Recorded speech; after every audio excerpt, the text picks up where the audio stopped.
Have you ever caught yourself mid-sentence, mid-explanation, mid-update, mid-vent, and felt for a second that you weren't really communicating, you were trying to secure your place in the room? Because a lot of us don't realize how much of life we spend performing until we try to stop performing. We talk to feel safe, we explain to feel understood, we post to feel real, we hint to feel interesting, we promise to feel committed. We update people to feel like we're moving, and the strangest part is that all of this can create a substitute life, one that feels active, even intense, while the real work stays untouched. Stoicism has a quiet way of cutting through that illusion. Not with hype, with a simple reminder: your life is not what you say. Your life is what you repeatedly do. Epictetus would call it the difference between what's up to you and what isn't. Your attention, your judgments, your actions are yours, but the crowd's reaction is not, and the moment you start living for reaction, you hand away the steering wheel. Marcus Aurelius wrote to himself, like a man guarding a fragile flame, reminding his own mind to stay steady, to stop begging the world for approval, to stop trading inner freedom for outer noise. So the shift this episode is built on is simple and brutal in the best way. The day you keep your mouth shut, strategically with self-respect, is the day your life stops being a story and starts becoming evidence. From that point on, the changes aren't mystical, they're mechanical, because less noise creates more focus. Focus creates better decisions create momentum, and momentum changes everything. As you listen, try one small experiment that takes no effort but changes your awareness. The next time you feel the urge to explain yourself, pause for 3 seconds and ask, is this necessary? Or am I trying to feel safe? That tiny gap is where power begins, because that gap is where choice lives. And once you can create that gap, your goals stop dying early, because you stop cashing in the emotional reward before the work is done. Your goals stop dying early. Have you ever noticed how a goal feels most alive right at the beginning, when it's still clean in your mind, still untouched by difficulty, still full of possibility, and then, almost quietly, it starts to fade? Not because you decided to quit, but because the energy that was supposed to carry it forward somehow leaked out. For a lot of people, that leak happens through the mouth. You tell someone what you're about to do. You describe the plan. You talk about the new routine. You hint at the big change. You drop a few lines that say, "I'm different now." And for a moment, it feels good. You feel seen. You feel supported. You feel like you've already moved. But the uncomfortable truth is that the brain often treats social recognition like progress, and the moment you receive that small emotional reward, your urgency softens. You didn't do the work, but you got the feeling you were becoming someone who does the work.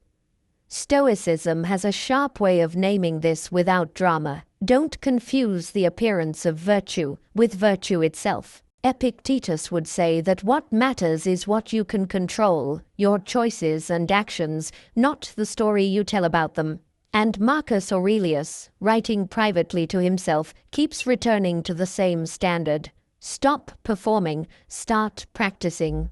Because performance gives you a quick sense of identity, and practice gives you the real thing. This is why many goals die early. They don't die from failure. They die from premature relief. It's like spending money you haven't earned yet. You cash in the emotional paycheck before you've done the shift. And then, when the real shift arrives, the boring repetition, the resistance, the days you don't feel like it, you reach for the same fuel that helped you start: external reassurance. You want someone to tell you you're still on track. You want to explain why you slowed down. You want to promise you'll come back stronger. And those words soothe the discomfort temporarily, but they also keep the goal in a fragile place, because the goal becomes tied to being witnessed rather than being built. Seneca warned about this in a deeper way when he spoke about the crowd. Not because people are evil, but because attention can make you careless. It makes you trade the slow satisfaction of progress for the fast satisfaction of approval. And approval is a bad substitute for momentum. Momentum comes from action. It's earned. It compounds. It changes you from the inside, which means it can't be handed to you by a compliment. So what does silence do here, in a practical sense? Silence protects the early stage of your goal, the stage where it's most vulnerable to doubt, distraction, and other people's opinions. Not because other people are always trying to sabotage you, but because every outside voice adds weight. Some people will discourage you. Some will question you. Some will offer advice you didn't ask for. Some will project their limits onto you. Even supportive people can become noise if they start expecting updates, expecting results, expecting you to stay consistent in the way they imagine consistency should look. When you keep your mouth shut, the goal stays clean. It stays between you and the work. And that simplicity is powerful. Here's the shift you want to make. Don't feed your ambition with attention. Feed it with proof. Proof can be tiny at first, but it has to be real. One workout, one study session, 1 hour of focused work, one boundary enforced without explanation, 1 day of keeping your word to yourself. These small proofs are like roots. Nobody claps for roots, but roots are why the tree survives. And this is the quiet miracle, mechanical, not mystical. Once your brain stops getting rewarded by talking, it starts craving reward from completion. You begin to feel satisfied only when something is actually done. That's when goals stop dying early, because they finally have time to mature without being interrupted by your own need to be seen. So, take this as a simple if. Then you can live by. If you feel the urge to announce a goal, then do one concrete step first and keep it private. Let the first person to hear about your goal be reality. Let the first applause be your own calm respect at the end of the day. Because when you stop narrating, you stop leaking, and when you stop leaking, your goals start living long enough to become real. 2. Your discipline gets stronger without more willpower. Have you ever noticed that discipline usually doesn't fail in the middle of the work? It fails right before the work starts, in that small moment where you're about to begin and your mind suddenly offers you 1,000 reasonable delays, and each delay sounds harmless, until you look up and realize another day has passed, and the person you said you were becoming is still only a sentence in your head. This is where people misunderstand themselves. They think they lack willpower, but often what they really lack is a system that doesn't require willpower to function. Willpower is a mood. It's a wave. Some days it's high, some days it disappears. Stoicism, at its best, is built for the days when it disappears. Epictetus taught that freedom is not doing what you feel like doing, but being able to choose what is right, even when your feelings argue against it. And Marcus Aurelius kept returning to the same private command. Do the work that is yours, without complaint, without theater, without making it a debate. Now here's the quiet problem with talking too much about discipline. It gives you a shortcut identity. When you describe who you're becoming, you begin to feel like you're already halfway there. People might even treat you like you're disciplined, because they like the idea of you being disciplined.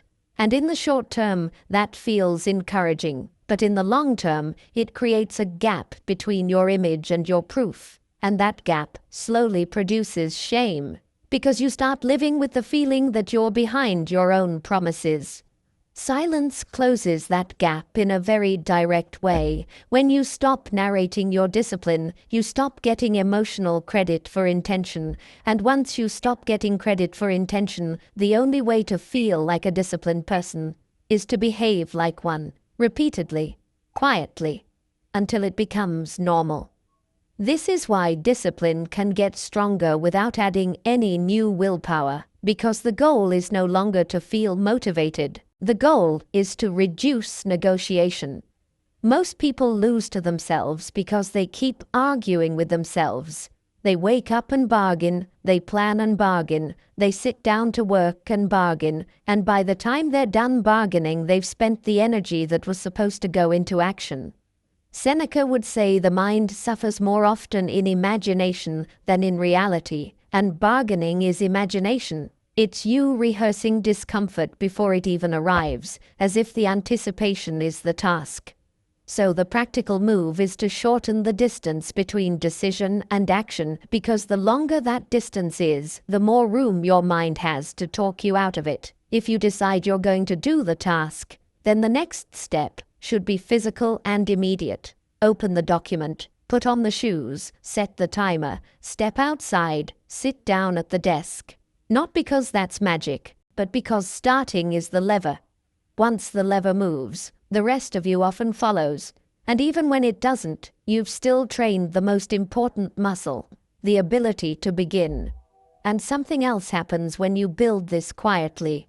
You start trusting yourself again. Self-trust is not a motivational quote, it's a byproduct of small promises kept. If you only make big promises, you'll break many of them, and every broken promise is a tiny crack in your self-respect. But if you make small promises and keep them consistently, you rebuild that respect in a way that doesn't require hype.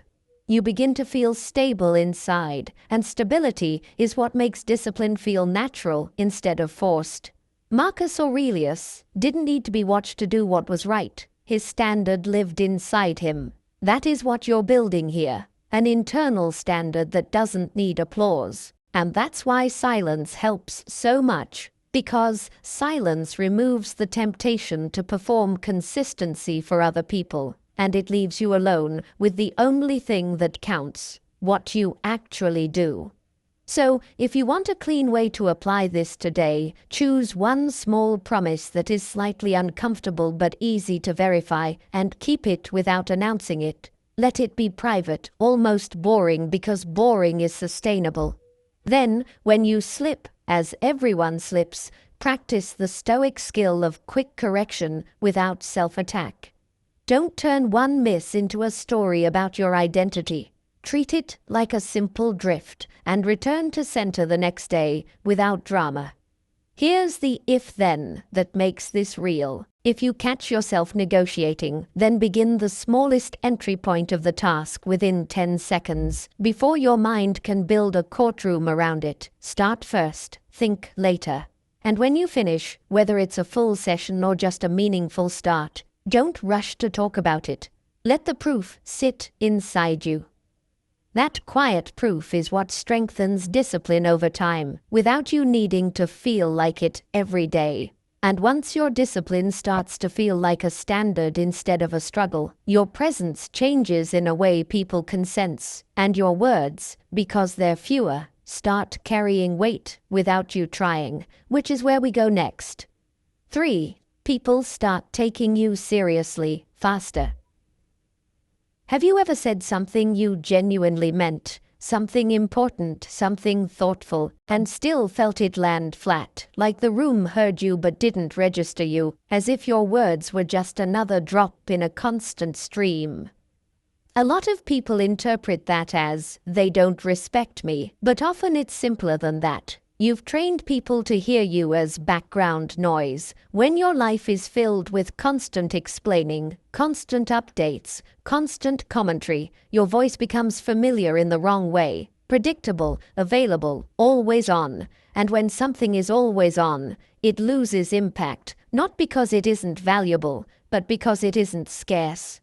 The Stoics understood something that modern life tries to hide. Attention is a currency, and scarcity creates value. Seneca spoke about how easily we waste ourselves, our hours, our focus, our dignity, by scattering them. Words can be scattered too, and when they are, even sincere words start feeling cheap because they arrive in the same flood as everything else. But when you speak less, something changes almost immediately, and it's not manipulation, it's human nature. People lean in, they listen harder, they start reading your presence instead of waiting for your explanation. Your silence creates a small tension, not a hostile tension, but a focused one. And in that focused space, your words begin to carry weight without you pushing them.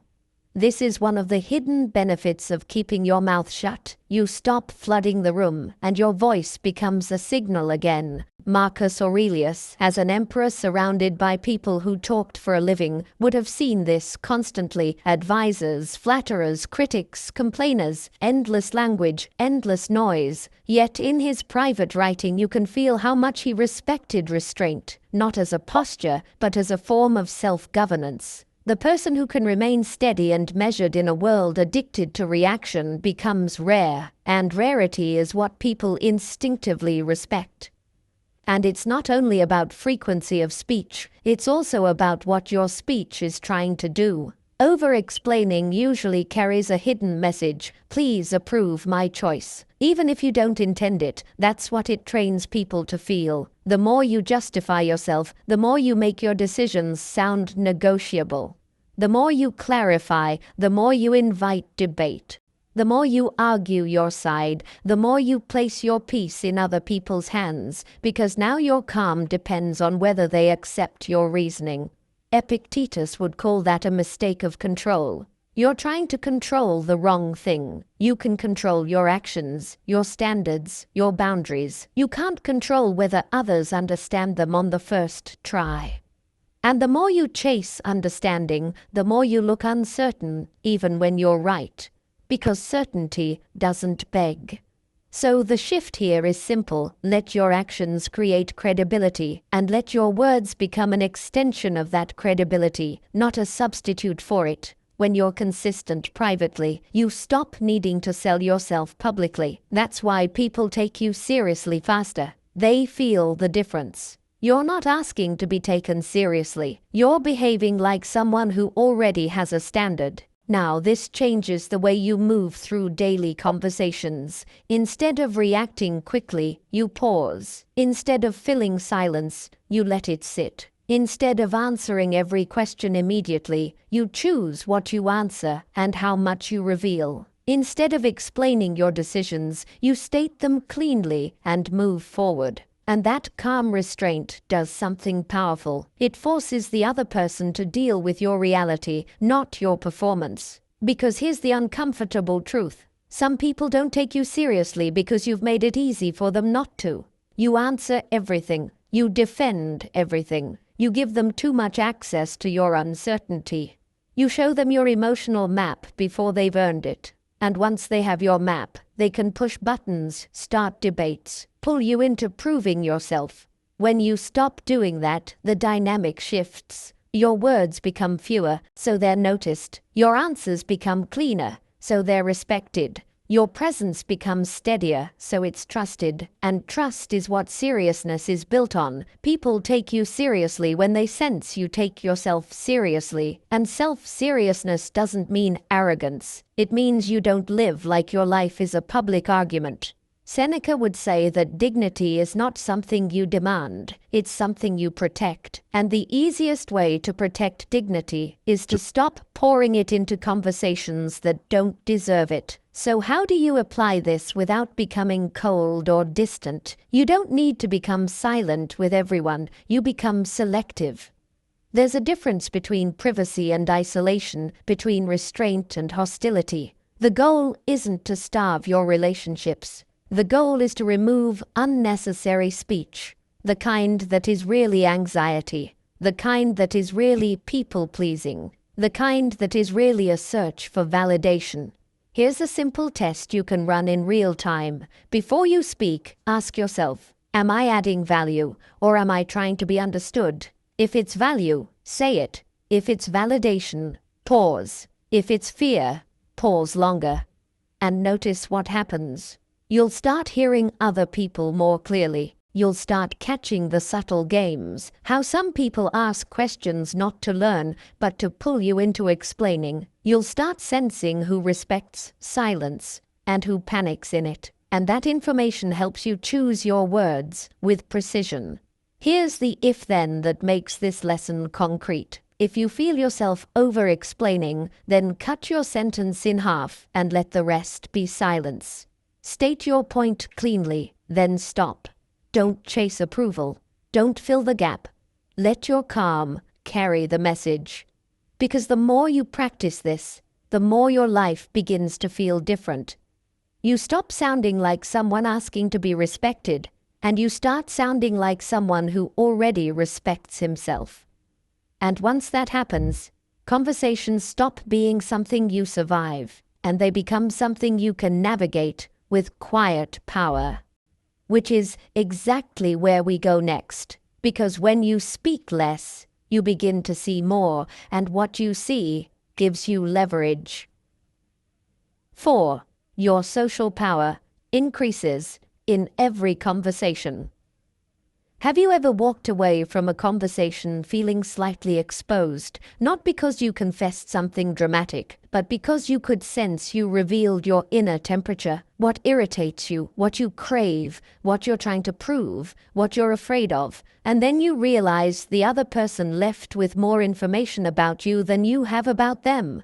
That's the quiet way social power gets lost, not through one obvious mistake, but through a habit of constant disclosure, where you treat conversation like a place to empty your mind instead of a place to choose your words. Most people think influence comes from being impressive, quick, and dominant, but the Stoic view is calmer and more precise. Influence begins with self-command, because if you can't command your own reactions, someone else eventually will. Epictetus built his entire teaching around a simple division: what is up to you and what is not. And in conversation, that division is everything. What's up to you is your judgment, your tone, your timing, your restraint, your choice to speak or not speak. What's not up to you is the other person's interpretation, their mood, their hidden agenda, and their desire to pull you into their frame. The moment you start chasing control over their interpretation, you begin giving away control over your own state, because now you're speaking to manage their feelings instead of speaking from principle. And here's the uncomfortable truth that most people never learn: the person who speaks more usually reveals more, and the person who reveals more becomes easier to steer. It's not always malicious, it's just how humans work. When you talk a lot, you unintentionally hand out your emotional map: what triggers you, what you want badly, what embarrasses you, what you need approval for. And once your map is visible, you become predictable, and predictability is the doorway to manipulation, whether that manipulation is obvious and cruel or subtle and ordinary, like someone knowing exactly how to guilt you, flatter you, pressure you, or bait you into defending yourself. Marcus Aurelius would have seen this clearly. An emperor lives in a world of performance, persuasion, flattery, and quiet competition. And if he responded to every provocation, every opinion, every shifting alliance, he would have been a puppet. So you can feel in his private writing a man trying to remain unhooked, trying to keep his inner state from being owned by the room, reminding himself again and again to meet people with steadiness, not with reflex. That is the root of social power. Not that you dominate the conversation, but that the conversation doesn't dominate you. This is why strategic silence changes your position without you trying to play games. When you speak less, you create space, and in that space, other people reveal themselves. You start noticing what they repeat, where they get emotional, what they avoid, what they exaggerate, what they're fishing for. You begin to hear the frame behind the words. Are they trying to connect or to control? To understand or to be right? To help or to pull you into a story where you owe them something? When you listen with that kind of attention, conversations stop being exhausting because you're no longer reacting to the surface, you're reading the structure underneath it. And this becomes practical in everyday moments. Someone tries to pull you into gossip, and instead of joining, you stay neutral and short, and suddenly you can see who they are when you don't feed them. Someone challenges your decision with a "why would you do that?" and you answer cleanly without building a courtroom around your choice. And the moment you stop over-defending, you find out whether they were truly curious or quietly trying to manage you. Someone throws a comment designed to provoke your ego, and you don't rush to correct the narrative. And what you gain is not only peace, but information. You learn who needs you reactive so they can feel powerful.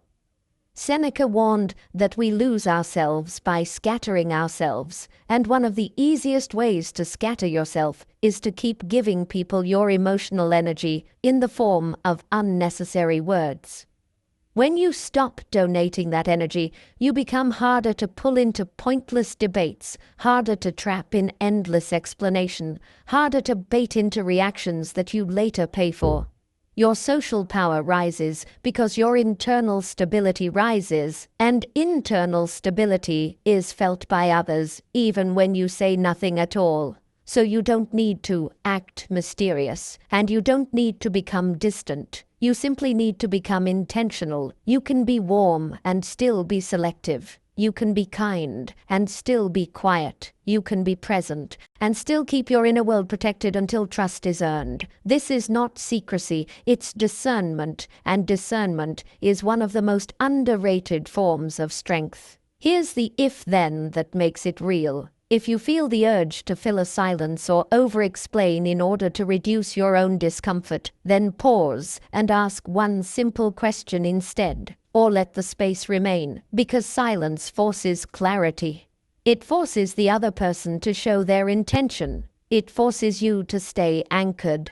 And over time, that habit alone will change your social life, because people learn quickly who can be pushed and who can't. And once you stop being pushed so easily, your plans become harder to sabotage, because fewer people can touch your direction, fewer opinions can contaminate your momentum, and your life becomes simpler to execute. Quietly, steadily, and on your terms. 5. Your plans become harder to sabotage. Have you ever shared a plan you were excited about and within a day or two you felt strangely contaminated by other people's reactions, like their questions added pressure, their opinions added confusion, their doubts added weight, and suddenly what felt simple in your mind started feeling complicated? That's not imagination. That's what happens when a plan becomes public too early. It stops being yours alone, and it becomes a social object. It becomes something people can touch, evaluate, interpret, compare, and reshape. And even if nobody's trying to harm you, the plan still becomes vulnerable, because the moment it's outside of you, it's exposed to noise. And noise is one of the most common ways good intentions die. Stoicism teaches you to protect what is in your control, and one of the most overlooked parts of control is protecting the conditions that allow your best actions to happen.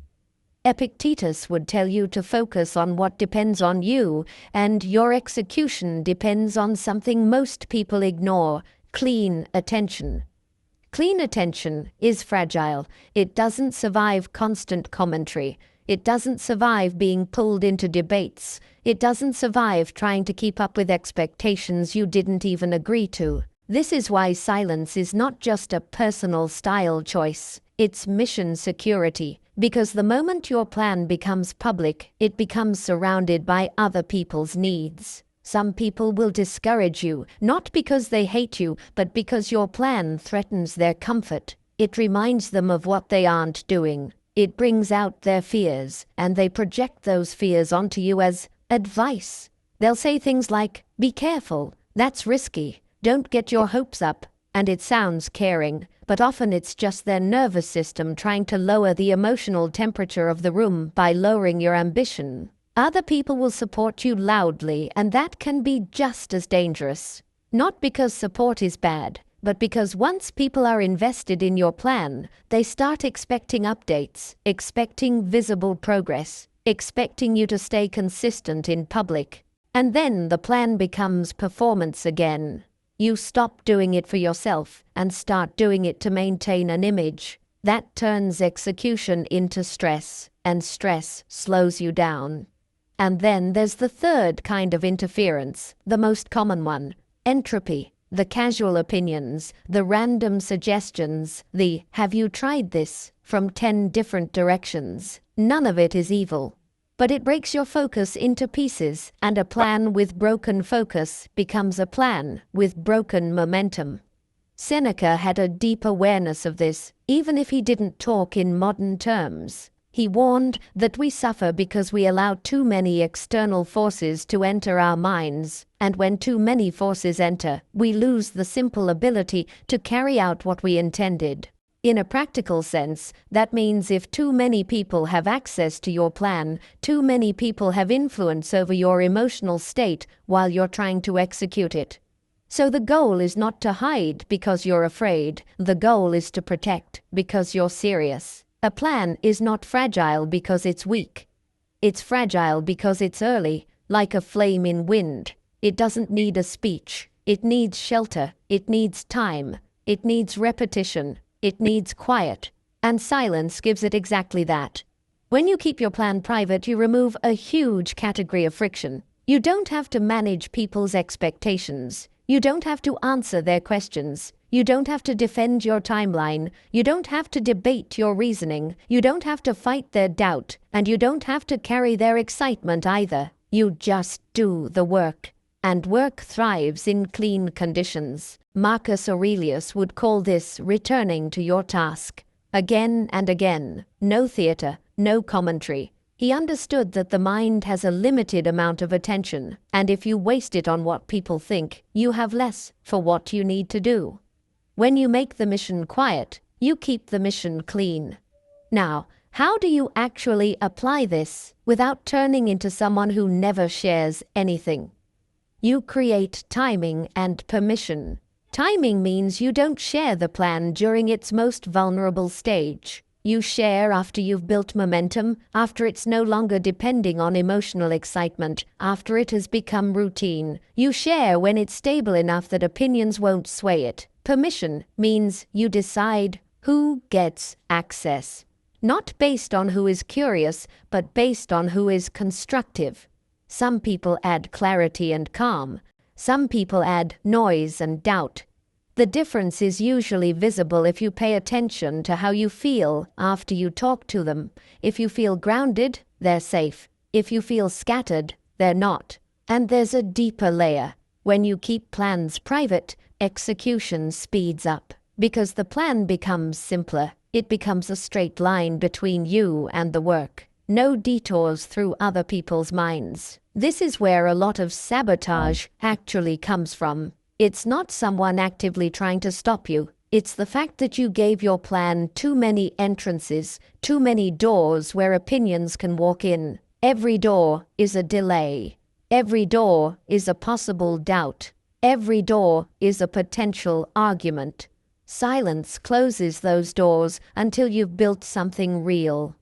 So here's the if-then for this lesson. If you feel excited about a new plan and you want to tell someone, then pause and ask, will this person make execution easier, or will they make it louder? If the answer is louder, keep it to yourself and do one concrete step instead. Protect the flame. And over time, you'll notice a quiet shift. You'll begin to enjoy building without witnesses. You'll begin to feel a private momentum that doesn't need applause. You'll begin to trust yourself more because your progress is no longer a public performance. And then something else becomes easier too. Your emotions stop running your decisions because you've created space between stimulus and response, and that space is where dignity lives. That's the next lesson. 6. Your emotions stop running your decisions. Have you ever sent a message you regretted almost immediately, or said something in a heated moment that you couldn't take back, and then later, when you were calm, you looked at yourself like, why did I do that? As if a different person borrowed your mouth for a minute. Most damage in life isn't planned. It's impulsive. It happens in the first reply, the first defensive explanation, the first sarcastic line, the first angry paragraph, the first "let me show you" reaction. And it's rarely the big events that ruin your peace. It's the small moments where emotion takes the steering wheel and drives your future into a wall. Stoicism is almost obsessively focused on this exact problem, because the Stoics understood that the mind doesn't break from one catastrophe, it breaks from repeated loss of self-command. Epictetus taught that you cannot control what happens outside you, but you can control your judgment about it, and that judgment is the gate between stimulus and response. Marcus Aurelius would remind himself that the event is one thing and your story about it is another, and that most suffering comes from confusing the two. In simple terms, the world pushes a button, and your mind decides whether that button turns into chaos or clarity.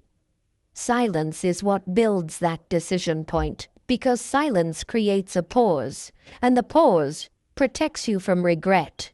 When you keep your mouth shut at the wrong moment, when you're flooded, triggered, embarrassed, angry, you aren't being passive, you're being strategic. You're refusing to let temporary emotion create permanent consequences. You're choosing to delay the response until your higher mind is back online. That sounds simple, but it's a life-changing skill, because most people respond to emotion with more emotion, and then they call the outcome life. They call it relationships. They call it communication. But really it's just reactivity. So the first thing this lesson teaches you is to stop answering while emotional, not stop feeling. Feeling is human. The Stoics weren't trying to become stone. They were trying to become sovereign. They were trying to feel without being controlled. Now here's the part most people don't notice. Over-explaining is often emotional. It looks rational, but it's driven by fear. Fear of being misunderstood, fear of losing status, fear of being judged. And the more emotional you are, the more you explain, because your nervous system is trying to regain safety by gaining agreement. You want the other person to say, "Okay, I get it," because that would calm the discomfort. But if you train yourself to seek calm through agreement, you'll always be anxious, because agreement is not in your control.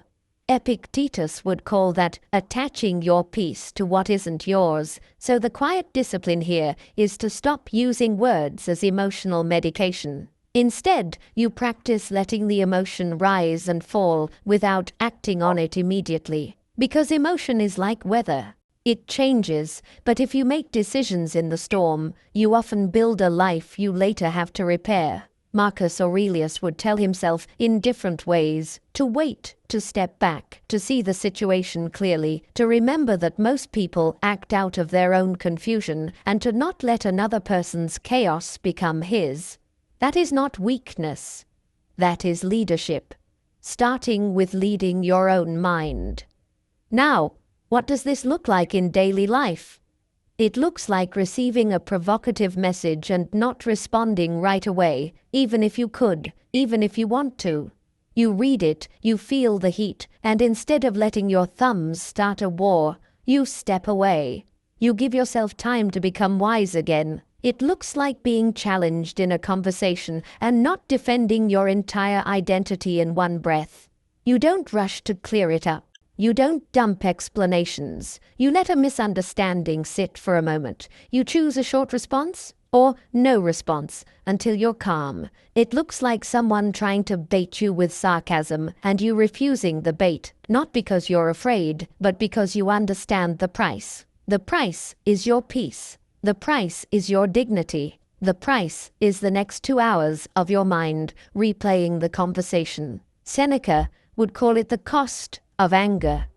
The consequences are heavier than the causes.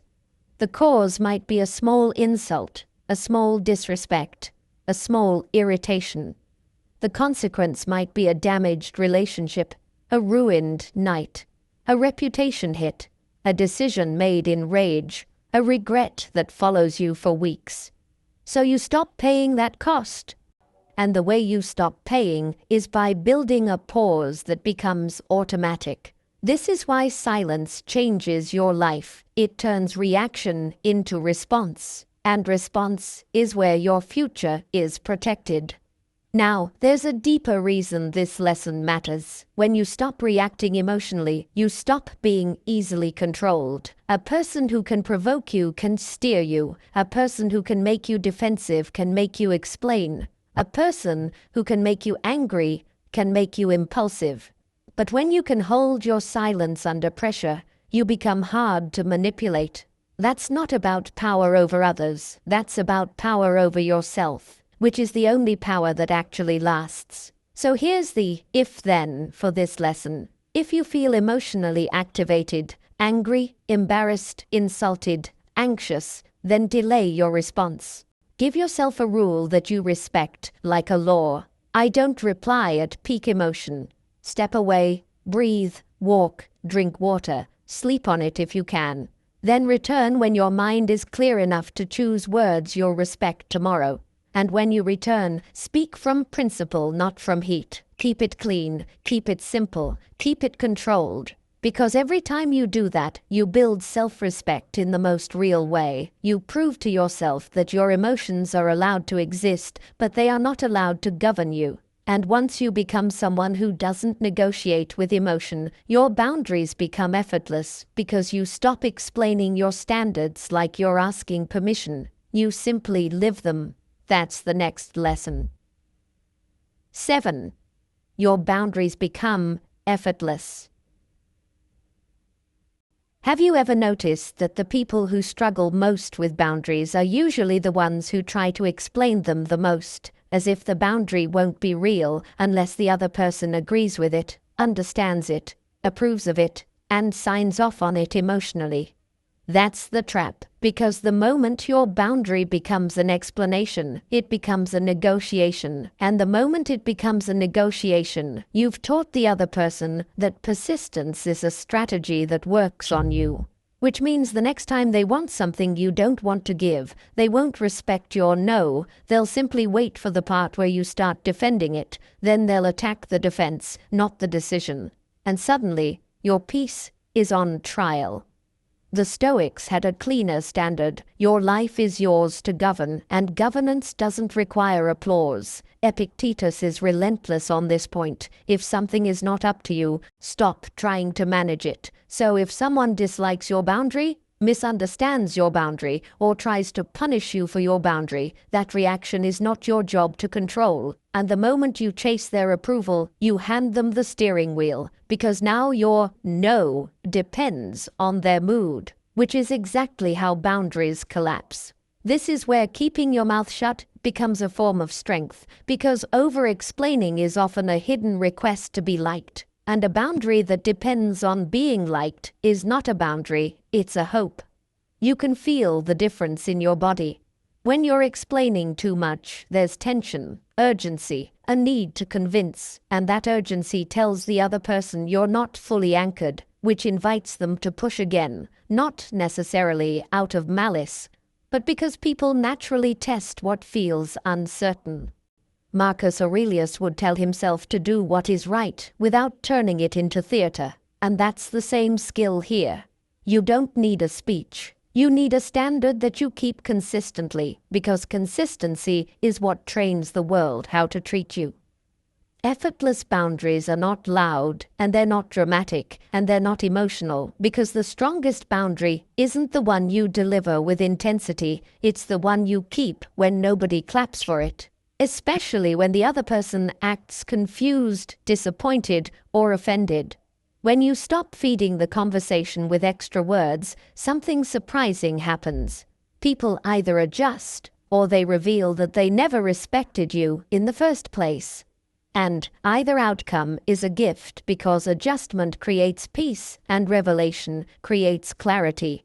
And clarity is always better than living inside constant emotional bargaining.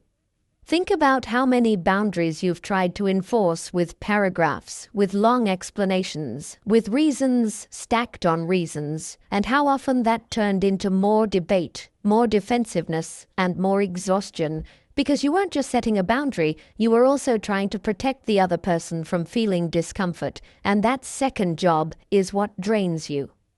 Seneca warned that we often suffer not from what we must do, but from what we add to it. And in boundary setting, we add something heavy. We add the responsibility of managing other people's emotions, which is impossible. And the moment you accept it as your role, you'll keep sacrificing your time, your attention, and your dignity trying to do an undoable thing. So the practical shift is to make boundaries simple, brief, and repeatable, the way a rule is repeatable. Because a rule that requires a new explanation each time is not really a rule, it's a performance. You don't need to sound harsh, you just need to sound settled. And settled doesn't mean cold, it means clear. It's saying, I'm not available for that, and then letting silence do its work, even if the other person fills the space with guilt, curiosity, sarcasm, or pressure, because silence is the part that proves you meant what you said. This is also where your life becomes lighter, because once you stop negotiating your standards, you stop reliving the same conversations with different faces. You stop having to justify why you need time. You stop having to defend why you're focused. You stop having to explain why you're not interested in drama. You stop having to plead for respect. You simply choose, and then you return to your mission, and that return is the real boundary. Because it shows that your life is not available to be endlessly redirected. If you want to apply this immediately, there's a simple if-then that rewires the habit. If you notice yourself explaining past the first clear sentence, then stop and replace the extra words with a calm repeat of the boundary. Because repetition is stronger than justification. The first time you state it, it's information. The second time you repeat it without emotion, it becomes a wall.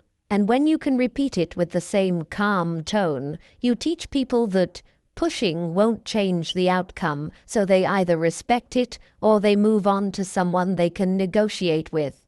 And the deeper reward, the one that changes your internal world, is that you start trusting yourself, because nothing builds self-respect faster than watching yourself hold the line without needing to be understood first. You don't become rigid, you become stable, and stability is what makes your relationships healthier, because people know where you stand, and they stop trying to read you through your anxiety. Once boundaries become effortless, the entire social world becomes quieter, because you're no longer maintaining conflicts that never needed to exist in the first place, and you begin recovering a kind of mental energy most people don't even realize they've been spending every day, energy that can finally go back into your work, your health, your craft, and your peace, which leads directly into the next lesson. When your life gets quieter, your mind gets clearer. 8. Your life gets quieter, so your mind gets clearer. Have you ever had a day where nothing big happened, but you still felt completely drained, like your mind had been running in the background the entire time, carrying conversations you didn't even want to have, rehearsing explanations you never gave, replaying moments you can't change, trying to manage how you were perceived by people who won't remember the interaction next week?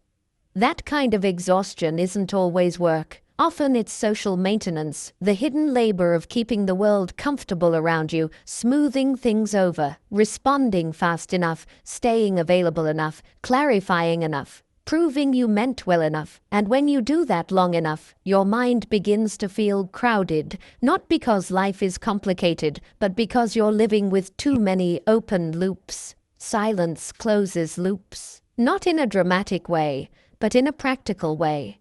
When you stop narrating yourself, you stop feeding unnecessary interactions. When you stop explaining your choices, you stop inviting debate. When you stop reacting to every comment, you stop creating new conflicts. When you stop giving quick access to your emotional world, you stop being pulled into other people's moods. And as those small choices stack up, your life becomes quieter almost by default, because you're no longer constantly handling people. The Stoics would recognize this immediately as a kind of return to what matters. Seneca wrote with real urgency about how easily we waste our time, and he wasn't only talking about hours in the obvious sense. He was talking about the way we donate our attention to things that don't deserve it, then wonder why our inner life feels thin and tired. Epictetus would describe this as misplaced concern, worrying about what isn't yours to control. Because every time you invest energy trying to manage someone's opinion of you, you've moved away from the only territory you can actually govern.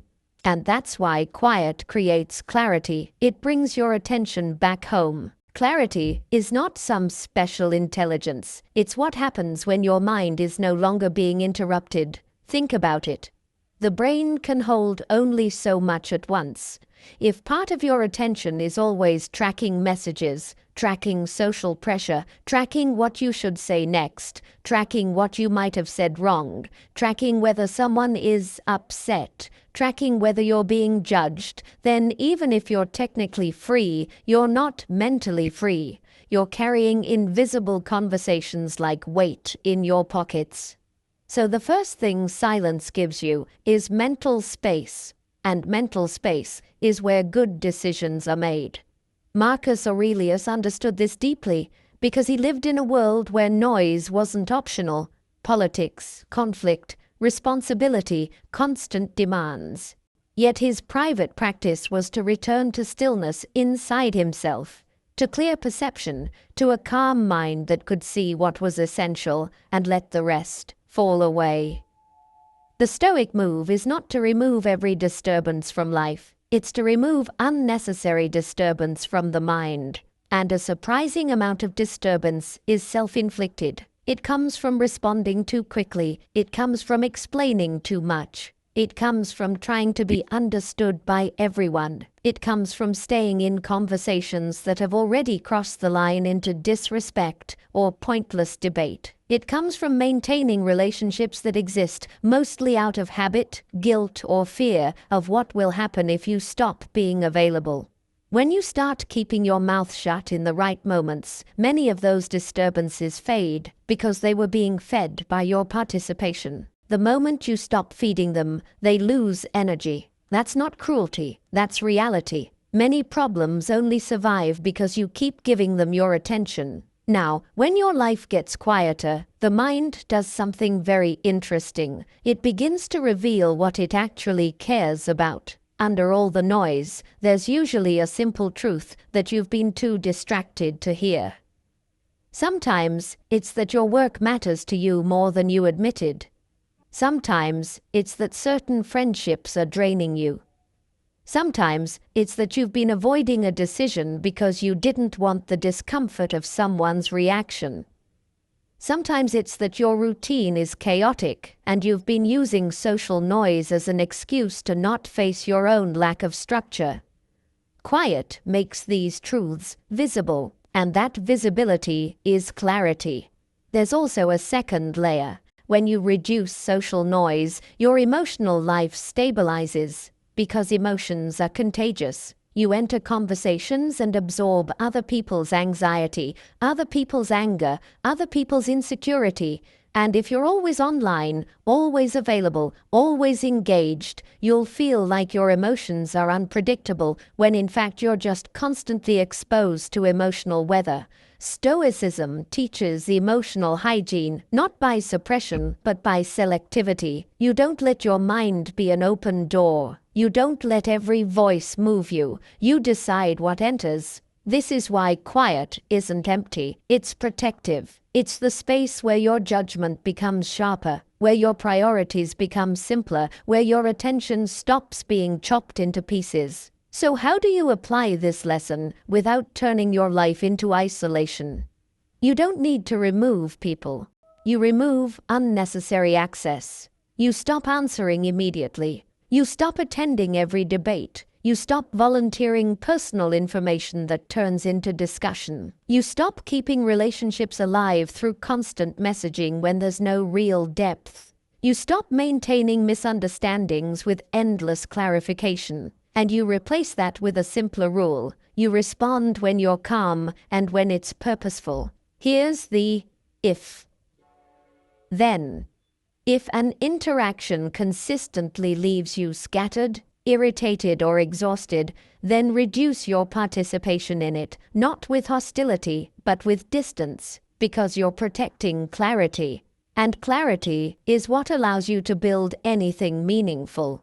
That might mean fewer messages, shorter answers, fewer visits, fewer explanations, fewer late-night conversations that go nowhere. When you do this, you'll notice your mind becoming clearer in a practical way. You'll think better, you'll sleep better, you'll choose better, you'll feel less pulled, you'll stop making decisions just to end pressure.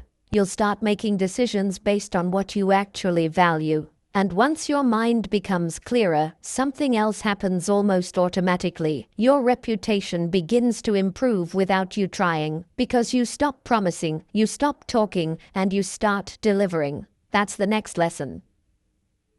9. Your reputation improves without you trying. Have you ever met someone who didn't talk much about what they were doing, didn't explain themselves constantly, didn't promise the world, and yet you somehow trusted them more than the loud people, even if you couldn't immediately explain why?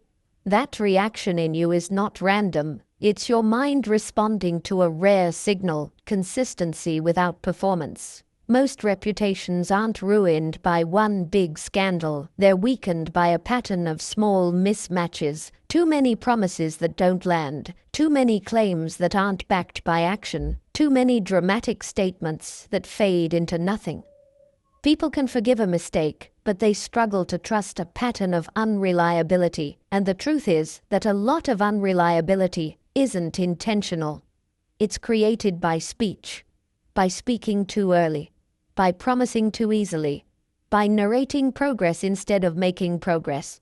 Silence fixes this in a very practical way. When you talk less, you promise less. When you promise less, you break fewer promises. When you break fewer promises, your name starts carrying something most people don't have: quiet reliability. Seneca would recognize this as a form of dignity.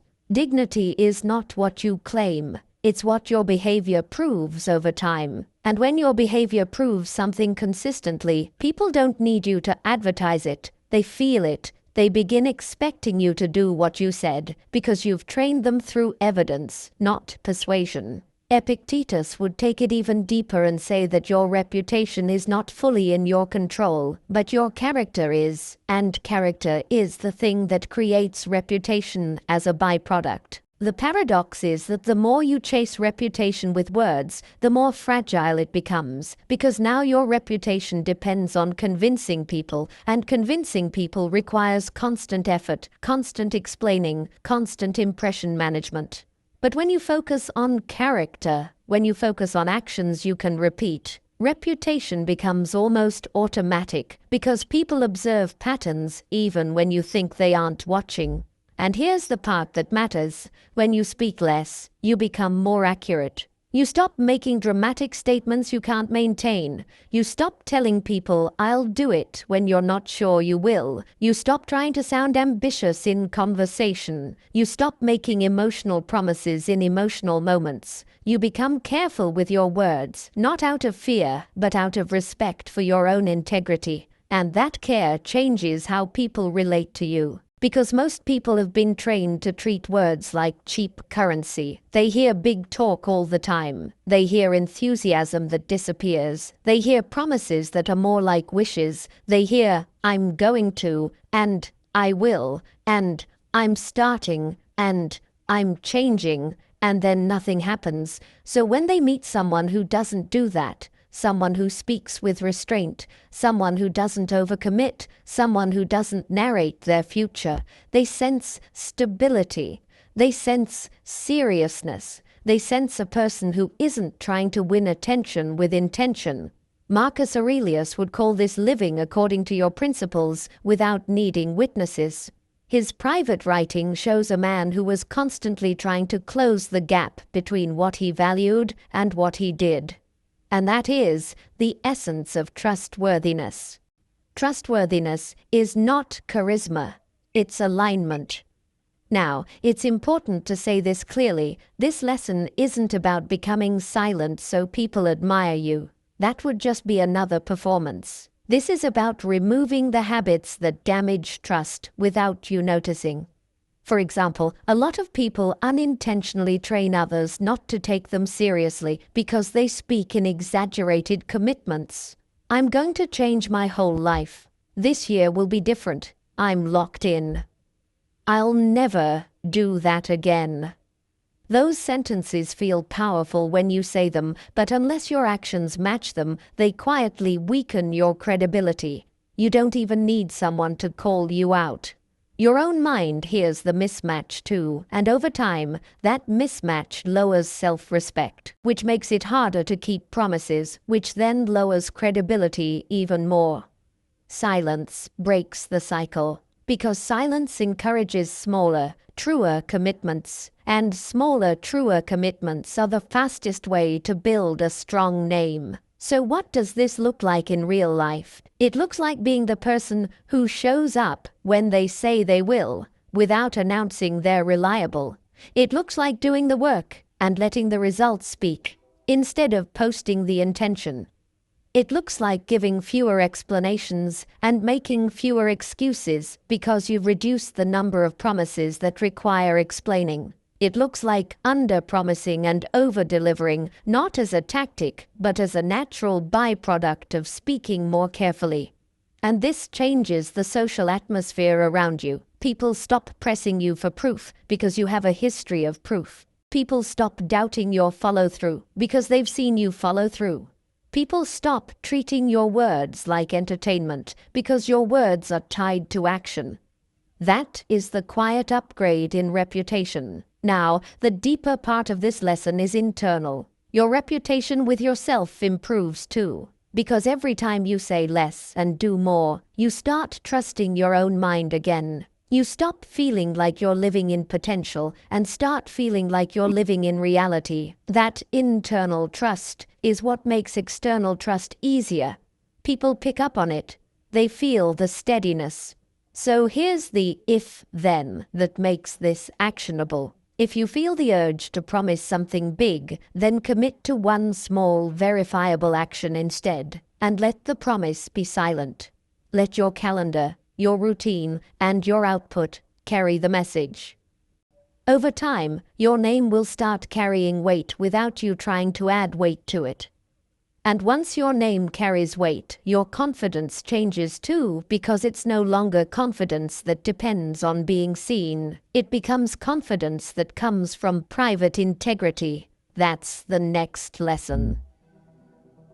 10. Your confidence becomes real instead of performative. Have you ever felt confident in a moment when people were watching you, when the energy was high, when you were being noticed, and then later, alone, in the quiet, felt that confidence drain away, as if it belonged to the room more than it belonged to you? That's one of the most common forms of confidence in the modern world. Confidence that needs witnesses. It's not fake in the sense that you're lying, but it's unstable because it's built on reaction. It rises when you feel approved of and falls when you feel invisible, which means your self-esteem becomes a weather report based on other people's attention. Stoicism aims at something very different. The Stoics weren't trying to feel good all the time. They were trying to be solid. They wanted a confidence that remains when nobody is clapping, a confidence that survives misunderstanding, a confidence that doesn't collapse when you don't get a reply, a like, a compliment, or a sign that the world is impressed. Epictetus would say that if your peace depends on what other people do, then your peace is not yours. And confidence is part of peace. If it's dependent, it's not really confidence, it's a fragile arrangement with the crowd. This is where keeping your mouth shut becomes a surprisingly direct path to real confidence, because silence removes the easiest way to borrow confidence, being witnessed. When you stop updating people, you stop using their reactions as emotional fuel. When you stop announcing progress, you stop using applause as proof. When you stop explaining yourself, you stop trying to earn calm through agreement. And at first, that can feel like losing something because you're removing a familiar source of reassurance. But what replaces it is stronger. What replaces it is private integrity. Private integrity is when you do what you said you would do even when nobody will ever know about it. It's when you keep a promise that produces no immediate social reward. It's when you take the hard walk, do the boring work, refuse the temptation, hold the boundary, return to the discipline, not because it looks good, but because it is right for you. That is the root of real confidence, the sense that you can rely on yourself. Marcus Aurelius built his mind around this. His private writing is filled with reminders that are almost painfully practical. Do your duty, be honest with yourself, don't act for praise, don't waste your time, don't let comfort rule you. He wasn't trying to build a public image. He was trying to remain worthy of his own respect. And once you become worthy of your own respect, confidence stops being a performance and starts being an inner fact. Seneca would add something important here. Much of what people call confidence is really just distraction. It's a high, it's a social rush, it's the temporary excitement of being noticed. And the reason it disappears when you're alone is because it was never rooted in your character, it was rooted in stimulation. So when the stimulation is gone, the feeling goes with it. Silence removes stimulation, which means silence forces truth. And truth is where confidence becomes real. Now, this lesson can be uncomfortable because it asks you to face a hard question. When you do things, how much of it is for your own growth, and how much of it is to be seen as someone who is growing? That question is not meant to shame you, it's meant to free you, because the moment you see how often you've been seeking to be witnessed, you can stop, and once you stop, you recover your energy. You stop building a life that depends on attention. You start building a life that produces attention naturally if it ever comes, but doesn't need it to function. And the practical result is that you become calmer in social settings too. You don't chase validation in conversation. You don't need to prove your value. You don't rush to mention what you're doing, who you know, what you've achieved, what you plan to achieve. You're not hiding. You're simply not advertising. You don't need the room to agree with you for you to remain steady. That steadiness is felt by others, but more importantly, it's felt by you. Because your confidence becomes portable. It works in public and in private. It stays with you in quiet mornings and lonely evenings. It stays with you when plans are uncertain. It stays with you when people misunderstand you. It stays with you when nothing is happening externally, because it's being powered internally. So what does real confidence look like in daily life? It looks like not explaining a boundary and not feeling guilty afterward. It looks like doing the work you said you'd do and not telling anyone. It looks like walking away from drama without needing the last word. It looks like saying no without a paragraph. It looks like being alone and still feeling steady because your identity isn't borrowed from the crowd. And this is why silence is so powerful here. It turns your life into a private contract you keep. And every time you keep it, you build evidence inside yourself that you are trustworthy. That evidence becomes self-respect, and self-respect becomes confidence. Here's the if-then for this lesson. If you feel the urge to announce what you're doing in order to feel real, then do one hard, quiet action instead and let it be enough. Let the action be the proof. Let the proof be yours. Over time, you won't need the audience to feel strong, because strength will become something you can feel in your own chest, even in silence. And once confidence becomes real, the next shift is profound. You become harder to hurt because you stop giving people easy access to your inner world, and your peace stops being a public space. 11. You become harder to hurt. Have you ever opened up to someone, not even dramatically, just enough to feel connected, and then later, maybe in an argument, maybe in a casual joke, maybe in a moment where they wanted leverage. You heard your own private truth come back at you like a weapon. That experience changes people. It makes them either close completely, or it makes them keep oversharing while quietly resenting the consequences. But there's a third path, and it's the Stoic path. Privacy without bitterness, restraint without fear, openness with discernment. And that path begins with one idea most people never learn. Your inner world should not be public property. Because the more you give people access to what hurts you, what you fear, what you crave, what you regret, the more power you hand them over your mood. Not because everyone is malicious, but because human beings, especially when they're emotional, use what they know. They reach for pressure points, they reach for shortcuts, they reach for the thing that works. And if you've made your pressure points obvious, life becomes louder, messier, more reactive.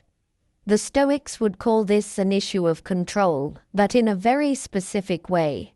Epictetus taught that your freedom depends on what you allow to disturb you, and that disturbance often enters through impressions, through the stories you tell yourself about what someone said, what they meant, what it implies about you. When you overshare, you create more openings for disturbance, because now more people can poke at your identity, and your identity becomes fragile because it's been handed out in pieces. Silence reduces openings. It doesn't make you numb, it makes you protected, and protection is not weakness. Protection is wisdom. Marcus Aurelius lived under constant judgment. People would have been watching him, criticizing him, praising him, twisting his words, interpreting his motives. If he had made his peace dependent on being understood, he would have been miserable. Instead, you can feel him training his mind to become less penetrable, to not let insults define him, to not let praise inflate him, to return to his own standards. That's what harder to hurt really means. It means your emotional stability is less available to other people's hands. Now, there's a common misunderstanding here. Some people think being harder to hurt means becoming cold, detached, unreachable. But that's not strength, that's armor that cuts you too. Stoicism doesn't ask you to stop caring. It asks you to stop bleeding in public. It asks you to stop making your healing dependent on other people's reactions. Because oversharing often happens for one reason. You want relief. You want someone to tell you it's okay. You want the discomfort to leave your chest. You want to be seen. And that's human.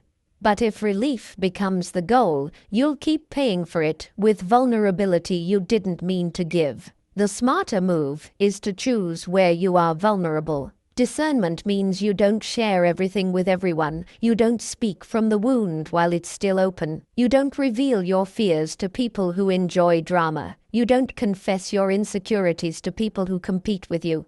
You don't hand your private story to someone who hasn't proven they can hold it with respect. Seneca warned about keeping the wrong company, and not in a snobbish way, more in a practical way. He understood that people shape you. Their values enter your mind. Their habits influence your habits. Their instability invites your instability.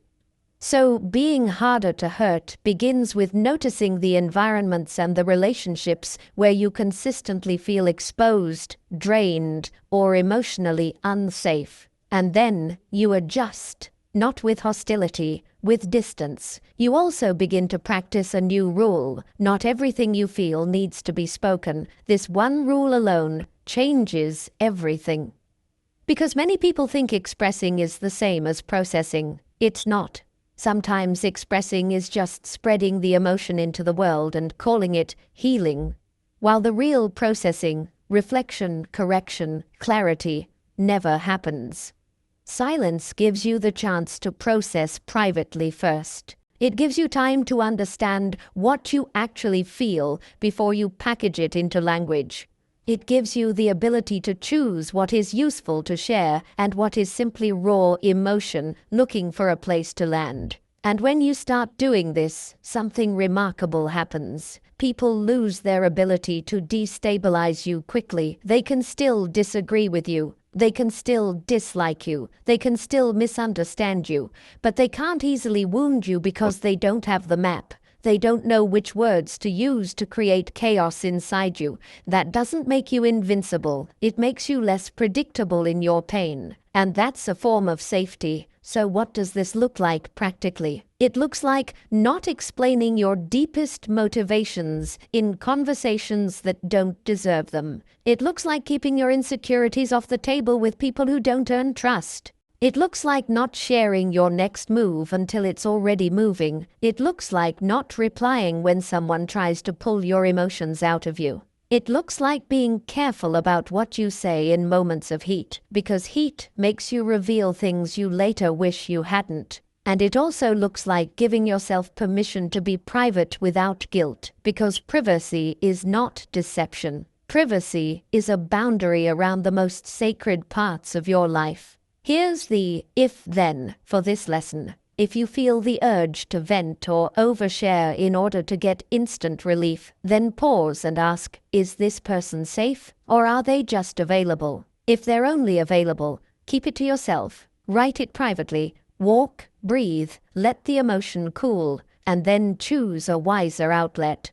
Relief is not worth the cost of being exposed. Over time, this practice builds a quiet emotional strength. Your peace stops being something other people can easily shake. Your decisions stop being shaped by who knows what about you. Your mind becomes more yours. And when your mind becomes more yours, your life starts moving like a mission, because your attention stops being scattered into commentary and starts being gathered into action, which brings us to the final lesson. 12. Your life starts moving like a mission. Have you ever had the feeling that your days are full, but your life isn't moving? Like you're busy, you're talking, you're reacting, you're explaining, you're staying connected, you're keeping up. And yet, when you zoom out, months pass, and the deeper things you care about are still sitting in the same place. That's what happens when attention is scattered into commentary. Commentary feels like participation. It feels like you're in it. But commentary rarely builds anything. It keeps you near the surface of life, where the noise is loudest and the rewards are quickest, and it trains your mind to seek stimulation instead of progress. Stoicism is blunt about this. A human life is measured by what you devote yourself to, not by what you talk about. Epictetus would say that your primary responsibility is the governance of your own mind, because if the mind is undisciplined, everything else becomes reactive, and reactivity is the enemy of mission. Marcus Aurelius would remind himself that the day is short and the work is clear, and that the only thing that makes a life honorable is using it well, which means returning again and again to what matters without being seduced by distractions that feel urgent but don't lead anywhere.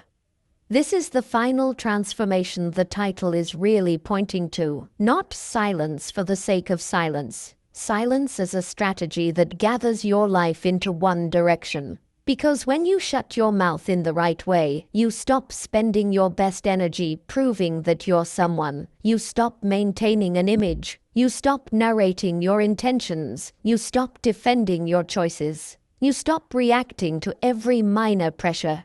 And what happens is almost unavoidable. The energy you used to waste gets reclaimed. And reclaimed energy wants to be used. It naturally starts pouring into something tangible. Your health, your craft, your career, your learning, your relationships that actually matter, your financial stability, your internal peace. The mind starts asking better questions. Not, how do I look? But, what am I building? Not, do they approve? But, is this aligned with my standards? Not, what should I say? But, what should I do next? That is mission thinking. Mission thinking is when you wake up and the day has a center. Not 10 priorities, not 1,000 tasks, but a center, something you're moving toward. And once you have a center, decisions become easier because you're not choosing between random options. You're choosing based on whether the option serves the center or distracts from it.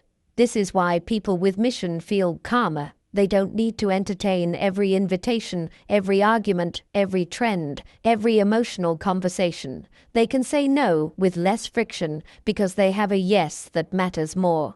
Seneca wrote about time as the only true possession. Not money, not status, time. And the tragedy, he suggests, is that people protect their money but donate their time. Mission is what stops the donation. Mission makes you careful. Mission makes you selective.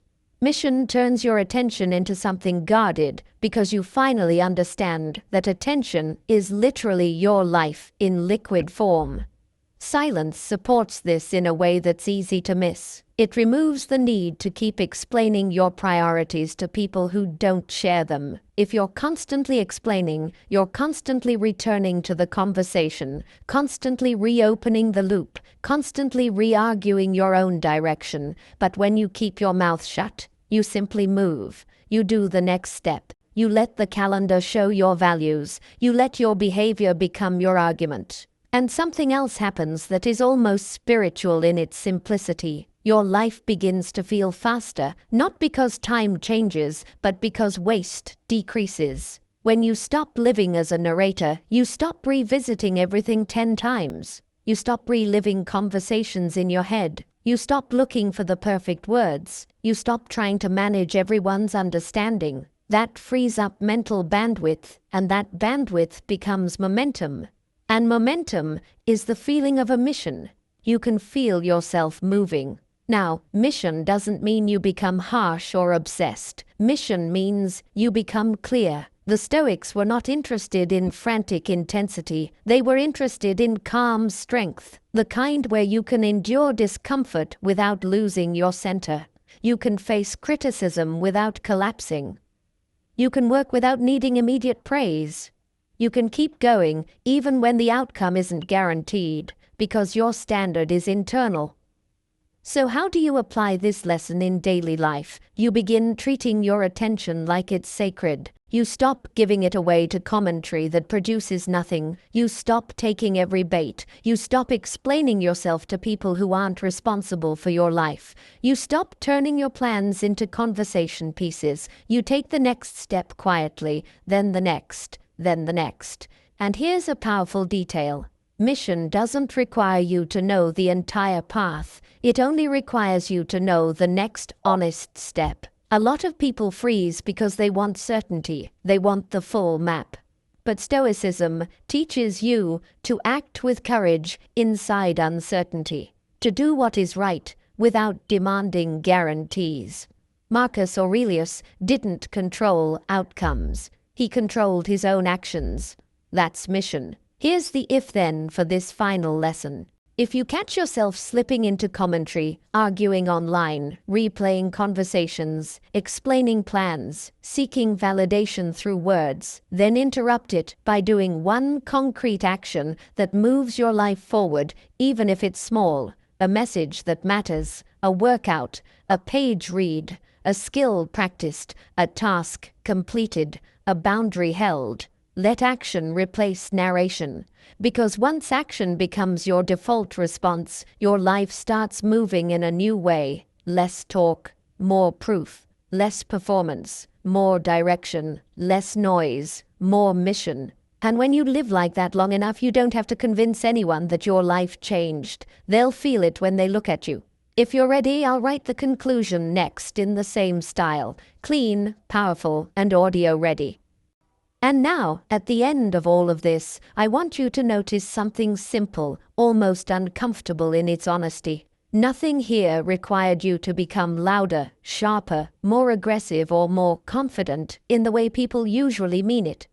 The entire shift was the opposite. It was less narration, less explanation, less emotional dumping, less reacting, less begging to be understood by people who were never trying to understand you in the first place.